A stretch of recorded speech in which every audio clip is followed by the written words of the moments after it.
I mentioned the Samaritan woman to show you that there is some basis in the biblical discourse for getting rid of people who are non-Gentile or who are non-Jewish, Gentiles. So maybe, I know this would be quite ironic being a Gentile yourself, maybe you got this kind of message and that's why you don't want to speak to any of the Muslims and you want to teach them and you don't want to listen. Oh, no. Actually, many Muslims are listening to me right now, and they're actually people that want to learn. Okay. Now, why don't we edify ourselves, each other? For a second? Of course I can. When I came here, man, this is the first time I'm in the Speaker's Corner. I hear about things. And to be honest, I struggle with the concept of speaking corners for one reason.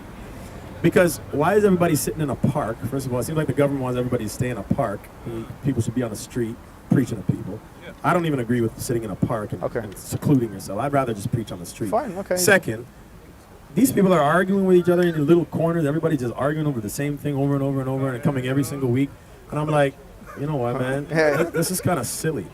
I mean, there's so many people in there, so many Christians that if you actually went around, you could probably convert London in a day. But you guys are all arguing with each other over the same things, and none of y'all are going to even convert anyway. So you know what? I'm going to preach the gospel to people that want to learn. So I made a decision. I said, this is nonsense. I listened. I went by everybody, and I listened to them. Can I ask you a question, sir? No, okay, I'm sorry.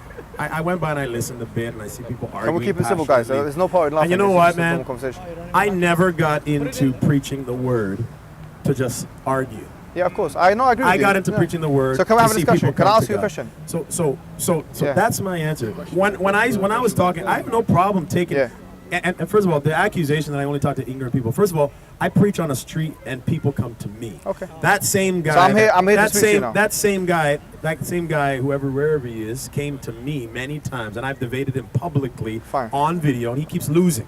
So he's upset. Okay, but can I say you something? So now all of a sudden, now all of a sudden, I don't know who this now is. many times, and I've seen Sadat. And now I see this guy in London. I'm like, whoa, you serious? And then he's following me, man. Like, did he come all the way from me? And he comes in my discussion. David, he's been here for a month. David, do you mind if I just say something? He's got family. David, I want to tell you something. Comes every other year. I want to say that. Listen, I mean, the thing is, what I believe, the reason why we're here, okay?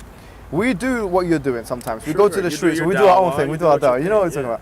But the reason why we do discussion, and sometimes it does go into a debate, I'll tell you our perspective, is we have an ideology, a theology, which we believe is strong enough to withstand criticism. Sure. And if you believe the same about Christianity, you should not be afraid of engaging in discussion with someone who believes something different to you. You shouldn't always talk down to someone as if to teach them and not believe that you can receive an edifying experience yourself. I mean, that's a very, to be honest with you, un-Christian, arrogant stance, I believe. Because I think Christianity, to be frank and honest with you, is a religion of humility. And this is what it says in the Quran, by the way. The Quran, it says, ذَلِكَ بِأَنَّ مِنْهُمْ قِسِّسِينَ وَرُهْبَانًا وَإِنَّهُم لَا يَسْتَكْبِرُونَ. That is because from the Christians, there are monks and priests, and they're not arrogant. So one of the things that the Quran teaches us about Christians is they're not arrogant. So to be honest with you, I was quite shocked because you're quite a personality, right? You're known in the community, that you're speaking down at people and telling that you're a teacher because there's nothing I can learn from you, all these kind of things. I've been brought up and raised for the most part in this country, for the most part. My teachers were homosexuals, atheists, Christians, and some Muslims. And I've learned from all of them, right? So I'm standing here in front of you. I know that you might not agree with me theologically, but I hope that we don't reduce ourselves to the intellectual scribbling of saying that, we can't teach each other anything at all. I think that's an arrogant statement. No. Here's what I'm saying, man. Look, first of all, I'm not arrogant and I'm not afraid, okay? I wouldn't come all the way here if I was afraid. I'm not afraid, okay? Okay, fine. Just clear that up.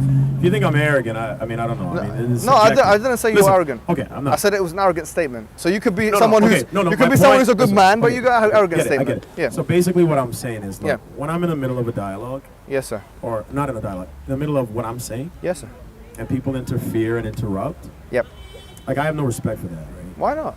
I mean, you know why? But because Jesus Christ, it's disrespect. Now, Jesus Christ was asked questions. Listen to me. Yeah, like as a Christian, okay, love is patient, love is kind, love is not rude. Nice. All right, so I don't need to interrupt someone's conversation. Every time I walked around and I was observing everybody else, I didn't interrupt them. No, that's fine. Okay, now I respect what you got to do. You're gonna do. Got to. Now, as you can see, there's people around me, and I'm talking about a subject which I got off topic, but I continually had Muslims interfere. And all that, the first time. Because you came to Speaker's Corner, sir. Okay. Well, if Speaker's Corner is full of a bunch of arrogant Muslims that like to hijack conversations, then guess what? Why does that? No. Listen. You said it's Speaker's Corner. Therefore, what is this? No holds barred, no respect, and from a bunch of religious people that have no respect. I didn't say no respect. Listen. Sir, that's not what So I whatever you meant. I said that's a place of challenge and discussion, sir. It's not a place of monologue, sir. That's what I meant. As when I went into Speaker's Corner, I see people sitting in parks, enjoying their time. Yeah. I see people speaking by themselves. By the way, crazy. I don't want. Look, maybe you're right. Hear me out. With all due respect, listen. If all people listen, mockers and scoffers. If everybody wants to, the Bible says there will be mockers and scoffers. Listen, man, You're a perfect example of that. Hey man, look, mockers and scoffers. Listen to me. Okay, guys. Mockers and scoffers. Guys, my point is Okay, that sir. some people want to have these debates. Yeah. Some people don't. Some people want to preach, and some people. Do you want to have a discussion, It's called sir? Speaker's Corner. Can we have a Now, discussion? Look. I was forced into many discussions. Sir, you're not forced into anything, sir. No, You're listen. here. You're as an autonomous free agent. You're right. I'm not forced, but every time I say, "Can I keep speaking?" you kind of force review. So I don't know what to say right now. I mean, either I can walk away again. Do you want me to leave? I mean, Listen, am I not welcome to be here? Listen, you can do whatever you want. So back to the Samaritan. Do you want to have a discussion, sir? Back to the Samaritan lady. No, this is not what I was talking about. I used that as a peripheral You know point. what I want to do? Yes, And I sir. said what I want to do. I want to go back to preaching what I was preaching. Yeah, Can I okay. do that? Amen. You can, of course, you can do that, sir. But Okay, so let me do that. And if you want to stand by and listen, and maybe if I have time, David, to can I answer just different can I questions. just say one? No. You need to hear Sir, me. David, come on, please. It's not nice. Because Please what don't you're be rude to doing, each other. what you're doing is you're forcing. I'm not forcing No, anything, You're sir. forcing a debate. And you're I'm forcing just a fight. speaking, sir. David, I'm you're not holding the fight. microphone. Come on, sir, please. I said I want to go back to what I want to. That's fine. You can I just Can I ask do you? that? Can I ask you a question, sir? Can I do that? You ask me a question. Can I ask you a question? No. David, come on. I can't. I- So you're forcing me. Okay, what is it? I'm joking. David, I just wanted to just God bless you, man. make one point, sir. So anyway, I'm going back to what I wanted to preach. Since I'm not I was preaching. So that is this a Christian I attitude? took about 30 minutes of my Okay, no, time I'm happy to with answer that. questions, I'm happy with that. and I answered the Anyways, thank you, questions. thank you very much, sir. Thank you very much. No problem. David, take Thank you, care. sir. Thank you, Christians. Thank you, sir. So I took my time to answer the sir. questions, Thank you, sir. Thank you, sir. and the questions Thank didn't you, get sir. anybody anywhere. Thank you, sir. Thank you, sir. Okay. Thank you, sir. So unfortunately, Thank you, sir. we're going to. Thank you, sir. God bless you. Jesus, not jihad. Numbers, Thank you. chapter 31. What I was saying, that you guys love it so much.